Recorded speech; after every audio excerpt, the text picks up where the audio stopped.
এক গ্রামের শান্ত পরিবেশে জিম নামের এক কিশোর ছেলেটি তার প্রিয় কুকুর টফির সঙ্গে বসবাস করত। টফি ছিল খুবই চালাক, সাহসী এবং একেবারে জিমের মতোই কৌতূহলী। একদিন দুপুরবেলায় তারা দুজনে মাঠে খেলতে গিয়ে দেখতে পেল দূরের জঙ্গলে একটি রহস্যময় আলোর ঝলক।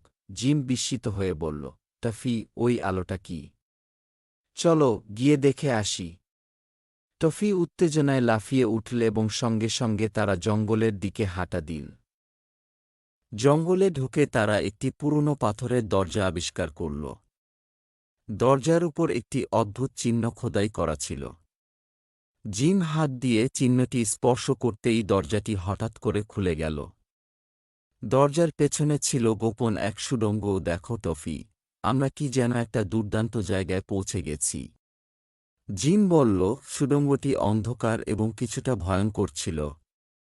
কিন্তু টফি সাহস করে সামনের দিকে এগিয়ে যাচ্ছিল। হঠাৎই সুড়ঙ্গের দেয়ালের ফাঁক থেকে একটি সাপ বেরিয়ে এল। জিম ভয় পেয়ে একটু পেছনে সরে গেল, কিন্তু টফি গর্জন করে সাপটাকে তাড়িয়ে দিল। সুড়ঙ্গের শেষে তারা একটি রহস্যময় ঘরে পৌঁছাল, যেখানে প্রচুর পুরনো ধনরত্ন ছিল। সেখানে তারা একটি মানচিত্র পেল, যা আরও বড় ধন খুঁজে বের করার পথ দেখাচ্ছিল। টফি, আমরা কি এটা নিয়ে আরও এগোব? জিম জিজ্ঞেস করল। টফি খুশি হয়ে তার লেজ নাড়াল। এভাবেই শুরু হল তাদের নতুন দুঃসাহসিক অভিযান। ধনরত্নের রহস্য সমাধানের পথে তারা আরও অনেক বিপদ ও মজার অভিজ্ঞতার মুখোমুখি হল।